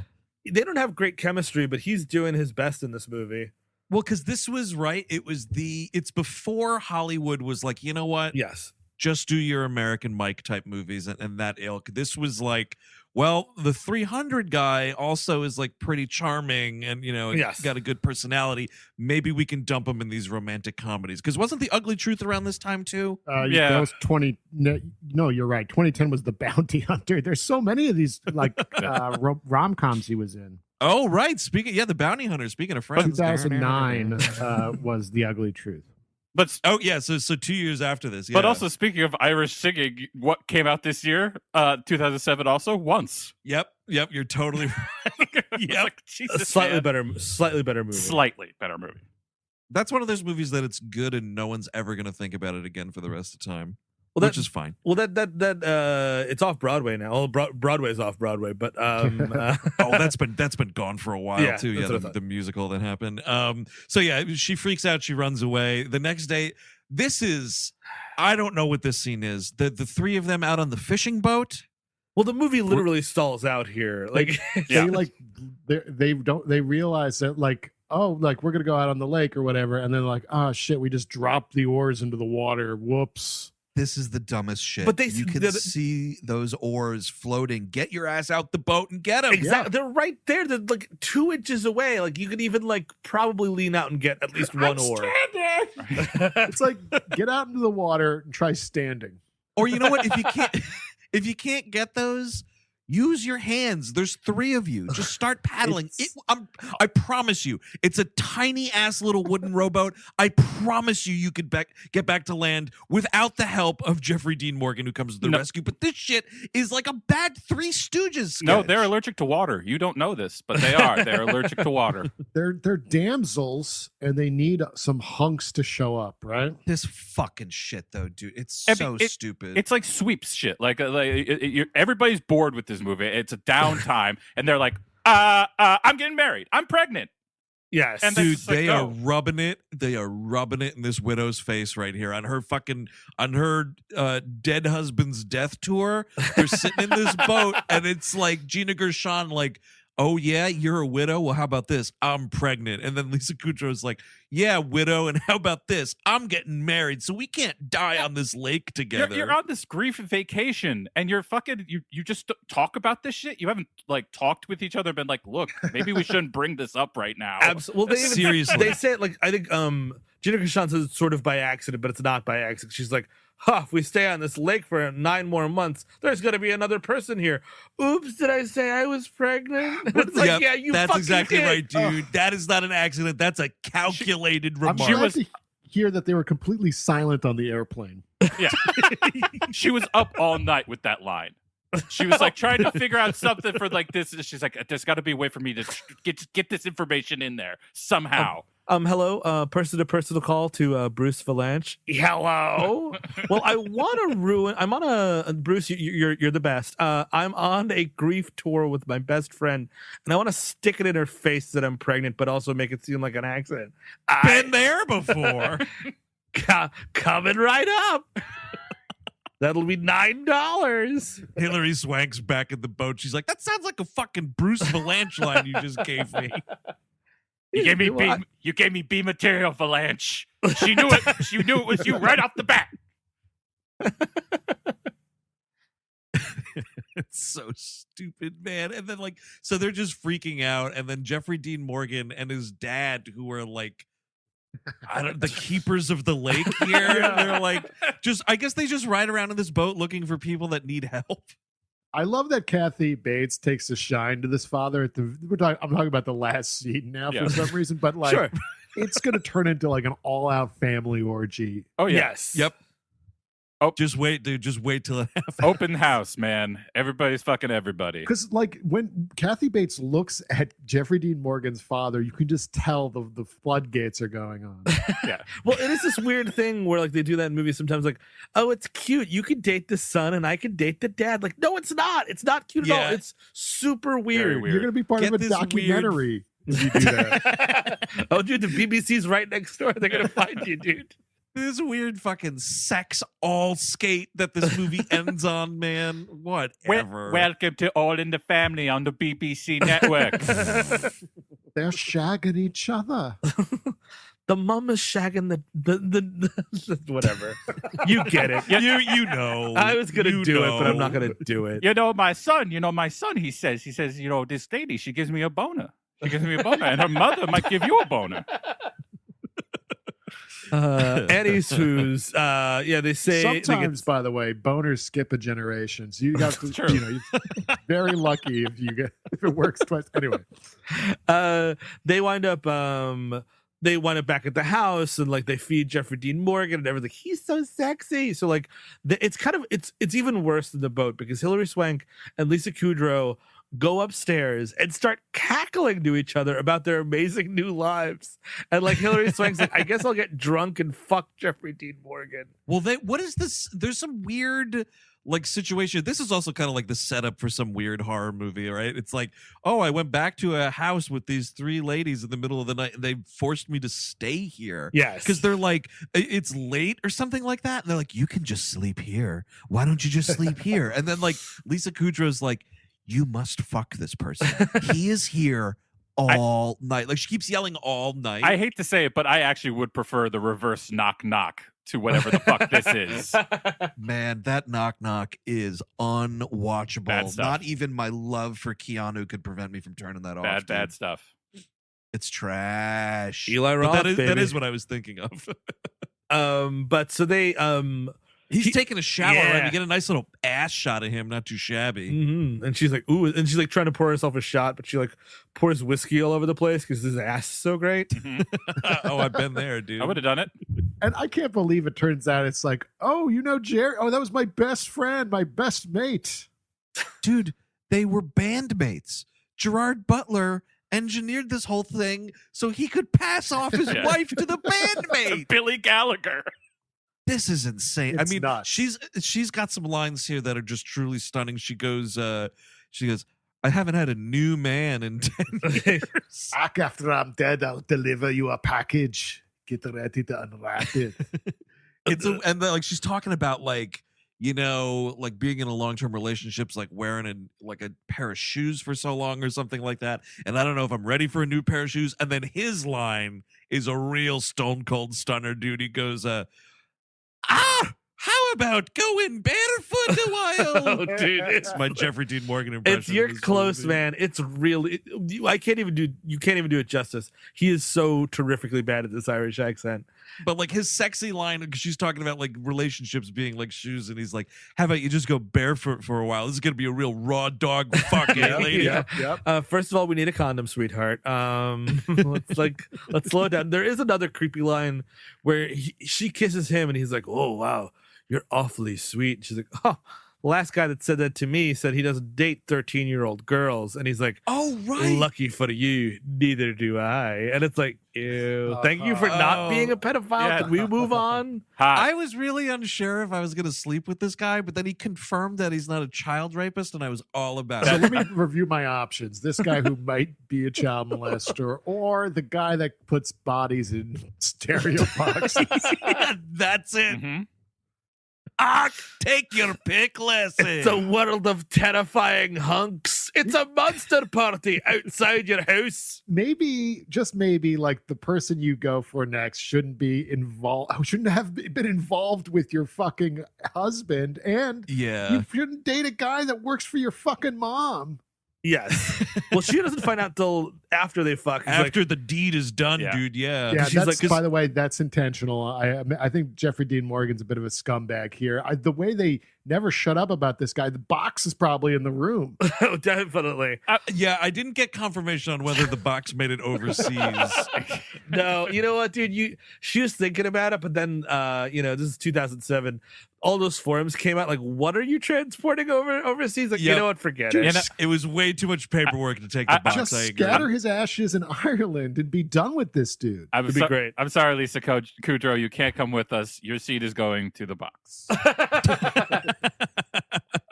Because when Jeffrey Dean Morgan says it's after they screw, and he's like, one of the funniest lines, I totally cackled. He's like, "So tell me about your man who died." And this is where, he's like, "Wait a minute, Jerry." No, oh, not me, mate, Jerry. And like they used to be in a band together. It was like Irish Wham. They shared Irish everything. Wham. together. Yeah, they shared everything, dude. That's exactly That's- right. Stage time, songwriting credits, and women. I think it's just like, oh man, I always told me mate that he could fuck me wife after I died. So I'm gonna set up this letter writing campaign. Yeah. Oh man, We had a bet if whoever dies first, the other guy gets to fuck the other's wife. This is the end game he's been engineering from the start. This twisted fucking jigsaw motherfucker. she should have a "was I a bet" moment at the end of all of this. Oh, yeah, But definitely. and also Irish Wham, man. If replace the shitty Pogue song "I Love You Till the End," get rid of that and fucking put in like, wake me up before you go. Don't hang me like a holo. I'd be into that. I'd be way into Irish Wham. Big time. So she goes to visit his parents. It's like, well, I guess I'll get the visit to Jerry's parents out of the way. Wow, what a great fucking. Also, his parents skipped his funeral. Like his dad had a stomach ache or something. Like, just like I don't know, man. Like, oh no, It he has is- surgery. I know, I get it, but like, It's funny, though. it's your only fucking son who died at like 30 or 35 or Yes, something. 35. Yeah. You got to get to that fucking funeral. I'm so at least one of you. Like representation from the country. Yeah, like come on. And the funny thing is, the only thing that really comes from it is they're like, yeah, we did kind of used to hate your guts. I guess we got over it. I don't know. Well, the thing is, thanks for visiting. she says, well, you should visit us more often. I'm like, fuck you. You're in Ireland and you ghosted my husband's funeral. You can eat shit, lady.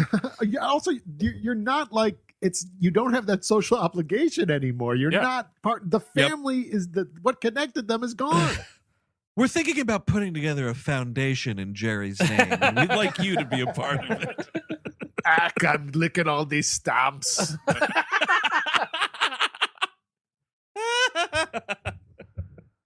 Yeah, that would be great. He's He licking died the that way, stamps too. in Wendy's where he falls on the chili. What's your cheapest stamp? We have the flashback here of how they met in Ireland, and she's just like wandering the street trying to find a national park that she's already walking in. Yeah, and this is another 20 minutes off the clock because this is a long sequence. This is useless. Big time. Useless. Completely useless. I don't need to see how they met. Nope, absolutely not. I learned nothing new here, you know. It's just he does have some creeptacular shit where he's like he's like, I don't remember what the setup is, but he's telling her how the gist is he just likes to stare at women and give out what he refers to as truth signals. Yeah. Okay. And it's just Totally, like, I dude. could just look at a girl and make her want to kiss me by sending out, I guess, good vibes. I'm Dracula. is the idea. Yes, He is. exactly. Yeah, this guy's got like a book like The Method or like fucking like Dating for Pros. Exactly. Yep. Yep. He just watched a Fox special hosted by some dude named Mysterio or some shit. My favorite book is I Hope They Serve Beer in Hell. Oh man, get away from those guys. Yes, at Jerry's really fun funeral, he wants to read the 3rd chapter to I Hope They Serve Beer in Hell. I'm going to the bathroom. There's got to be one more envelope coming. It's the manuscript from me book, Truth Signals. Publish it. Yeah. Oh yeah, man. Make it a Morven Caller movie after this. Yes, dude. Yes. God damn it. Oh, So they meet, and it's like it's a meet cute. There's a dog involved. Good looking dog here. Appreciate good looking dog that he makes her think initially she's about to be attacked by. That's cute. Because she's like, and again, like we said this earlier, and because like she's supposed to be playing really young too, so like she is full on kicked in the head in this scene. She's just Yep. like, oh my gosh, is that a wolf? And it's like, I don't know, dude, you're a woman. Like, I don't know. Is that a wolf? Yeah, you're a grown adult. Does that look like a fucking wolf to you? And he's like, the whole time he's like whispering, like, "Ark, all right now, don't move, cause it's like a velociraptor. It's gonna see you.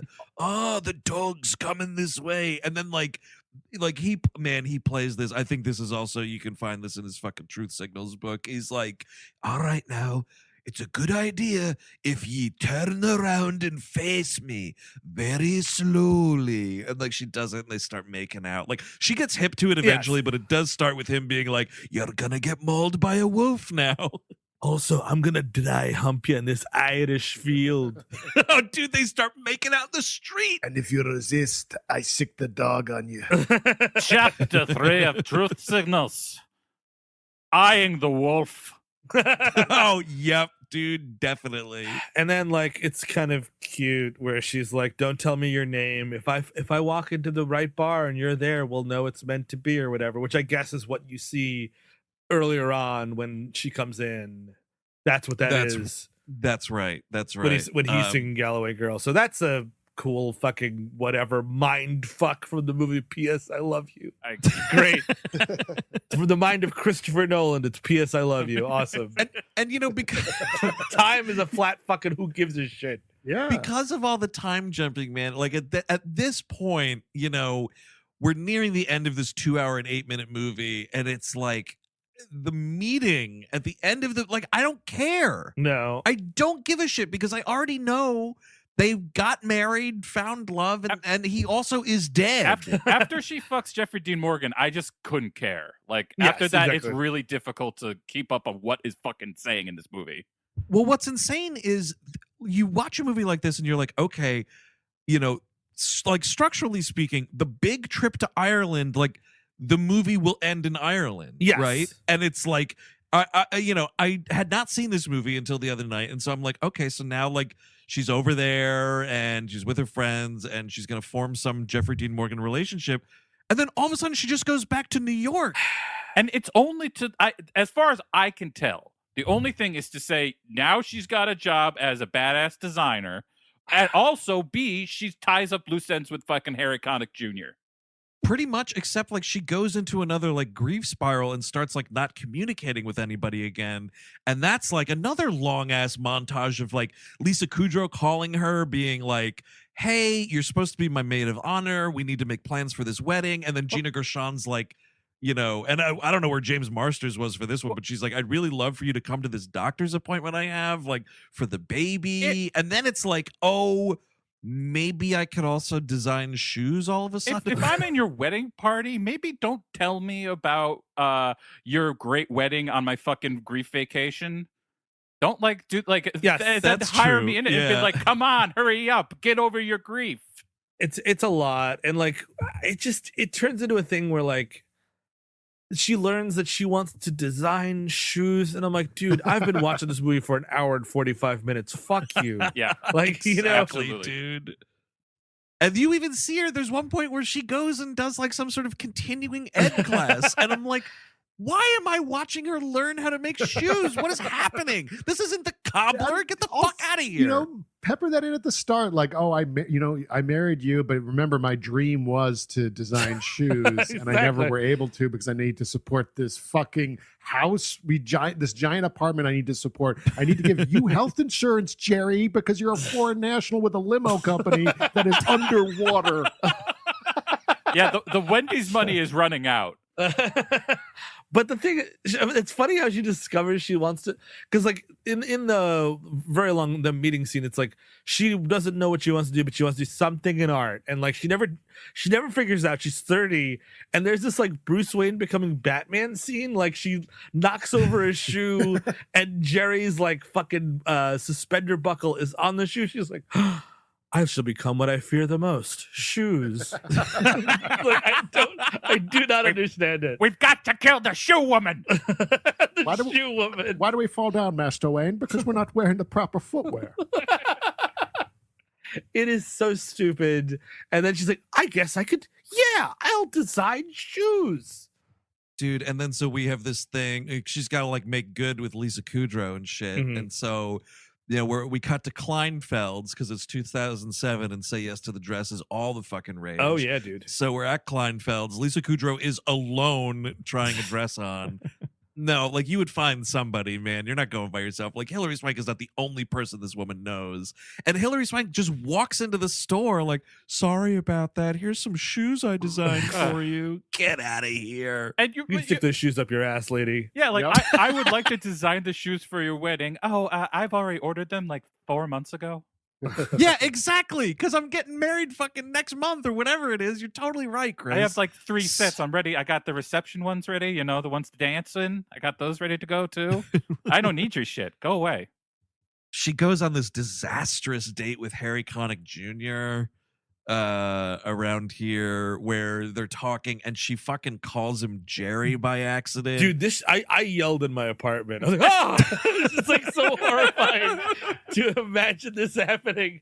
And again, it's like really late in the movie, and I was kind of checking out, I'll be honest. She's like, that's really funny, Jerry. And I'm like, oh, not good. Like, Dude, and it is hilarious too because you know your movie has problems when you were rooting for the potential serial killer character because Yeah. he's like you think you'll ever move on from Jerry, or do you need one of his letters to figure that out? And I was like, fucking boom. Is this where he takes her to Yankee Stadium? that's like Yes. the next movement, because they kind of break up for a while. They're like being friends, and then she gets the last letter from Jerry, and it's like, move on with your life, yada yada yada, you should date somebody else. And like he gives her a call, so she's like, he's like, I'll send ye a sign. And then like Harry Connick Jr. calls, she's like, that must be the sign, I should go marry that guy. And There's a thing that happens right here too where it's like it cuts to an establishing shot of New York and it's like Christmas lights are everywhere. You can see Christmas trees and stuff. And it just, again, and you've worked your way into a corner because you've been doing it for the rest of the movie. So you have to do it here. But it's even dumber because you can see all of this other shit already on the screen. And the text comes up and just goes, winter. yeah, got it. Thank you. Thanks for anyone who wasn't paying attention to the fucking Christmas tree on your screen. Well, this scene drives me nuts because it goes to like this movie does a lot of things where like you would think there's going to be big stakes or like a moment of relief or satisfaction in this, but they always upend it because they think, let's just do what they don't expect. Like the parrots, you expect there to be some big rift between the father and the son or some shit like that. Mhm. And it's just like they were lazy. And like this one, you're like, oh, she's gonna find, she's gonna find out that she likes Harry Connick Jr. and they're gonna have a nice little relationship. And she's like, she kisses him and she's like, oh, ew, no, no, And you're he's my like, brother. Me too. It's like kissing my sister. What are you talking? Shut up. What do you mean by that? End this movie. This is your one note to end this movie on. Kiss and then end your movie. Well, And the funny thing is, I mean, like, I'm sorry, but you filmed at the old Yankee Stadium for this? For And this? he's got some line like, "Oh, my uncle can get us in here anytime." Yeah, Exactly. Look at me, I'm great. Yeah, my uncle is the one who gives me all my stereo boxes. Oh, you shouldn't have heard that shit. Oh, crap. Hey, they're going to demolish this old Yankee Stadium. I could bury you at home plate. What? Nothing. The whole like the kissing and like it's like we're brother and sister. Kathy Bates should just be his mom. Oh my God. Well, dude, Twist. I mean, it's funny that you say that, Eric, because this movie is so terribly written that at the setup for everything, I thought that was the case. I thought that he was related to Kathy Bates, and I had no understanding that Hilary Swank was supposed to be the daughter for like the first 20 minutes of the movie. So that's another PS. My mom's a fucking psycho. Like I just raised them separately, and I have this one work in the bar with me, and I raised them separately. They didn't know that they were related, and then they came together as adults and wanted to have sex. We with didn't each other. know. But it's like we didn't know. It's dude. This week on We Didn't Know, we go to the Americas. Oh, they fucked each other. They didn't know. What do you say, Kathy Bates? I didn't know. But you're right, Andrew. I mean, like, the movie begins. The problem with this movie is it's much ado about nothing. There's 140 characters in this movie. Like there does not need to be. There should be 2 characters, a friend, and the mom, and let's call it a day. She also humiliates Harry Connick Jr. by making him read this final letter that she's already read and knows what it fucking says. Ew. And he's just like, I don't know, man. Like, you think she's calling you Jerry now? Wait till you're fucking. That's exactly right, man. But yeah, but they kiss, and like it's lucky for her because he's like, oh, it's not kissing my sister. I can't kill my sister. I can never eat my sister's face. If I was attracted to you, I'd certainly kill you. But if you're like my sister, then I guess you have agency and a soul. Gosh darn it. See, the desire, it breeds the killing feeling. And since I don't got the desire, I don't want to kill you. It's very simple, really. Kathy Bates runs in. She's like, Daniel, what have you done? You murdered your sister. Oh, sorry, Mom. I didn't know. Gerard Butler's dying. And like Hilary Swank is like, oh my God, I'm going to be so alone. It's like, all I have is my mom and my sister. And then he goes, that is another. Oh, man. And so, then it ends with her being like, Dear Jerry, now I'm writing you a letter, and I guess I'll address it to heaven. Yeah, and are you going to throw it in the trash when you're done? What is this? I mean, she's probably got a fun little journal where she puts them, I hope. She's sticking it in the fucking cube, dude, so he can read it later. Yeah, definitely. And then because this movie is co-sponsored by Air Ireland, we go back to Ireland with Kathy Bates. Kathy Bates, by the way, reveals that she was the one behind it all, which is really creepy, which we kind of talked about already. But yeah, now we're in Ireland, and she's like, Mom's never been to Ireland. We're going to go see it. It's going to be so much fun. And it's amazing because it's like, Mom's never seen Ireland. Great. You bring your Irish mother to go see, Ireland. Totally great. Oh, what's that? Oh, you went right back to the tiny hometown where your dead husband is from. Exactly. Again, James Joyce wrote Ulysses there. Let's go fucking see somewhere else. Yeah, dude, I don't know. Maybe stop off in Cork. Maybe you head to Dublin. I don't know, dude. But like this tiny ass town again. No, we got to see the toilet Jerry used. Yeah, important. Well, we wanted to go to Kilkenny, but I had to see Jerry's fucking middle school. And this is where like she makes eyes with Jeffrey Dean Morgan, who obviously shows up again, and the father, and their eyes light up. Kathy Bates is just like swimming downstairs. And Yeah. we are ready to roll with this family orgy. Oh yeah. Well, you know that it's going good, dude, because she talks about earlier in the film how like before Kathy Bates' husband, the Hilary Swank's father, left them, she's like, oh, I used to laugh with your father all the time, and like, Hilary Swank's like, I don't remember you ever laughing. So then it's like the end of the movie, this old guy like says one line or something and she starts fucking cackling, and then it's like, oh, see, life's brought back into mom too. I guess and then like Jeffrey Dean Morgan's definitely like, hey, how long are you staying this time? Everybody's over it and ready to fuck. That's what the ending of this movie is. Well, she leaves it open-ended, right? Because he asks her like, how long are you staying this time? And then she's like, I don't know, maybe indefinitely. I hope Ireland likes shoes. I'm moving in with Jeffrey Dad Morgan. Oh my god. This is hi, my name's Jeff. This is my father, Jeffrey Dad Morgan.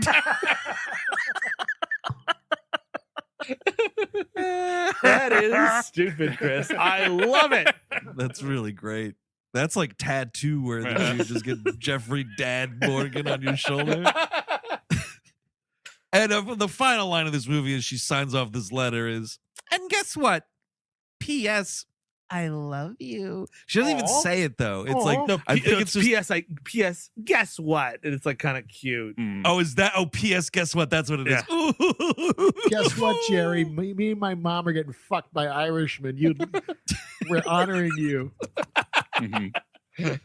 Oh, going for that Irish D, Jerry. Oh, and then man, it will somehow find a way to take the wind out of my sails even further when you are watching a movie like this that just fucking sucks from sun up till sundown, dude. And then you get to these credits and this shitty movie is dedicated to a dead person. Of course. God damn it. I would be haunting this film team for eternity. Oh, absolutely. Don't put my name on this piece of shit movie. Don't you be doing that shit. Don't do that. Don't put that evil. We'll get Flogging Molly. We didn't get Dropkick somehow, but we got Flogging Molly. No, Flogging Molly. Yeah, I mean, and that song, I love that Flogging Molly song, If I Ever Leave This World Alive. It's great. And in other better circumstances, I've shed a tear to that song. But like here, I'm like, you're just poisoning another thing. You're poisoning another thing that I like. Just use one of the stock Van Morrison songs. That's not gonna you've heard it 100 times already. You don't need to do this. And that dude sucks. Yeah, so it's at this point, yes, this guy does suck. Oh shit, man! Would anybody recommend this movie? Oh no, we caught this movie. My wife and I were on vacation, I think last year at some point, or the year before, I forget. And we're in a hotel, and this came on, and like, oh, cool! It's exactly what I want to watch in a bullshit dumb hotel scenario. We turned it off with commercials, dude. You don't even want to know how long this thing is. Like, we turned it off when Jeffrey Dean Morgan showed up. It's like, this is not ending. And it just, so this is last night was the first time I've seen all of this movie, and I mean all of it. It's just way too long, and their chemistry isn't that bad. It's probably a better Gerard Butler performance, I think. All told, we talk a lot of S about that dude. I think he is sort of charming in this movie. That's sort of something. Yeah, but Hilary Swank is just, I mean, and she's a great actress, two Oscars under her belt, but like just does not have whatever this character needs, and it's a problem. It was Boys Don't Cry, and what's the other one? Isn't it $1 Million Baby she won? Yes. Oh, cool. Unless I made that up, I'll double check that. You can keep going. I don't know. Chris Cabin? Oh God, no! This was terrible. This is among the worst we've done. I think I really had trouble with this one. I don't find much of the cast, like, I think everybody's trying here, but nobody's really selling it to me. I don't know if that's a miscasting issue or just that the script is fucking terrible. Well, it's a Scottish guy playing an Irish guy, so the casting probably has something to do with it. Speaking of that, here's something that hung me up. There's this weird, she drops a line, Hilary Swank towards the end says, I know where I'm going, very pointedly. And I think she's referencing the Powell Pressburger movie. Is that right? I think because it is about that, but it's about a woman going to Scotland. God damn it, man! A stupid movie. Insane. Yeah, never watch it. Don't watch it. Eric? Well, it's a no for me. To I'd rather have the end of $1 Million Baby happen than watch it again. So it's a no. It's just a flat out no, and that's all I'm going to say. Fuck it.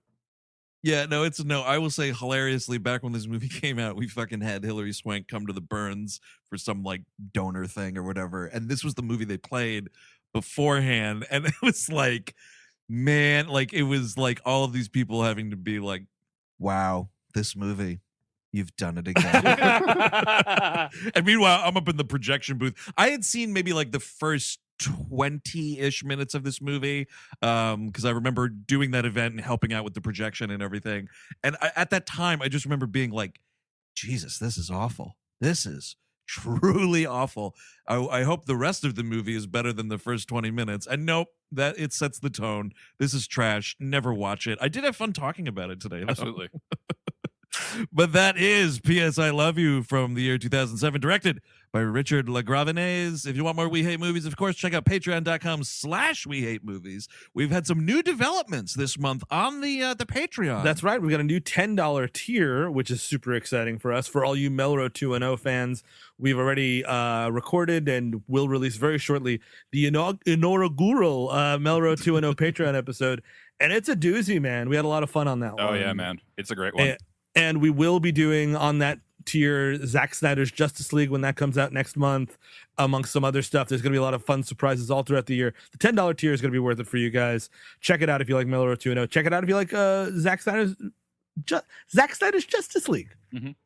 Zack Snyder's Justice League. And- he's a brilliant filmmaker, right?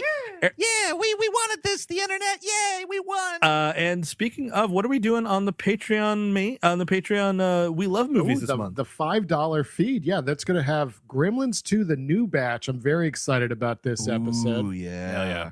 You know, it's so funny. We recorded that episode so long ago now that I was like, wait, what is the episode? And then I got excited to learn all over again that it's Gremlins 2. It's very exciting to learn or relearn. And also on the Gleep Glossary, we've got Ula. That's at the $8 level. That's a Jabba's dancer. And the Nexus is back to regular programming. One episode of Star Trek, one episode of The Next Generation. And BTW, this month, this February 2021 on the Nexus, we will be doing the season finale of season 2. So finally, once we get past February, we are done with Dr. Pulaski on that show. Do they shoot her into the sun? Is that how it ends? No, it's an even bigger disgrace, dude. It's just the old like, yeah, we're not going to mention you ever again. Data, put her in the airlock. Seriously. So I'm very much looking forward to be ridding ourselves of that character. But Steve Sadek, as always, here on We Hate Movies, the show rolls on here on the main feed, WHM Prime, as we call it. What do we got coming out next Tuesday? We are doing Mr. Nanny, and we couldn't possibly, it's not a movie that only 4 people can talk about. We're bringing friend of the show, Clint Worthington, on to talk with us. That's right. That's going to be a lot of fun. It's been a long ass time since I've seen this particular Hulk Hogan vehicle. Ooh, I watched this movie a lot. We're talking like recently? No, as a kid. Like this is like Three Ninjas, this and the Chris Farley movies. Just wow. So you've seen this more than his sex tape, right? Absolutely, yes, 100%. That's the one I watched 20 times. Well, you do love pork. I love too much of it. I like pork in this belly, and pork is like fucking, right? Yes. That's exactly right, dude. So until next week with Hulk Hogan's sex tape, I'm Andrew Jupin. Steven Sadak. Eric Siska. Chris Cabin. Take it easy. P.S. I love you.